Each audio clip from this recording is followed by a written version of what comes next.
So what do you as a leader do for the Chicano Latino community? Like, what are the responsibilities of a leader?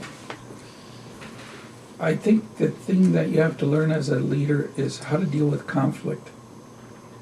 You have to learn how to stand there and let somebody badmouth you, call you names, and learn how to respond without, my first reaction when I was a kid was, hit him in the mouth.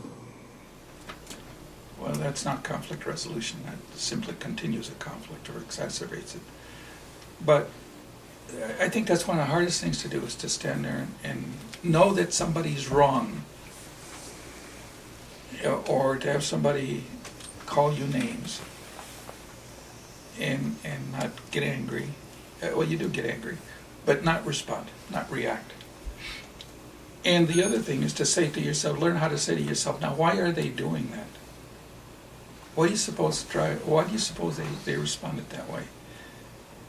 And when I was in Washington, when I was working in Washington, I went to a large gathering and a bunch of Hispanics, and of course I worked for the Ronald Reagan administration, with the President Reagan's administration, and President Reagan was a Republican. Of course, most of our Mexican American community is non-Republican; they're Democrats.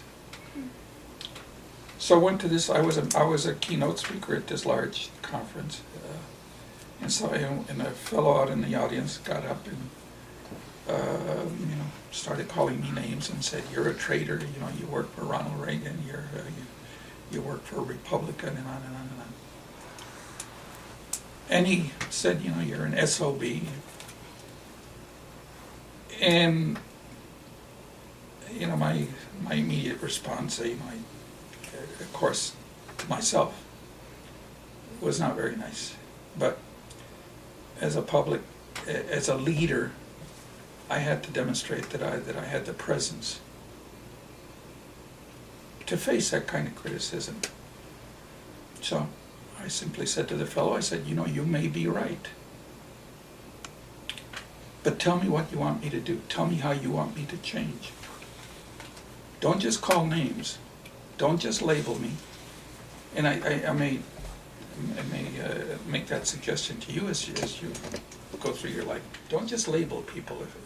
What is it that they do? What is it that you want them to do? And then you go from there. So I think a lot of it has to do with how to be a leader. Teach folks how to respond to conflict in a productive way.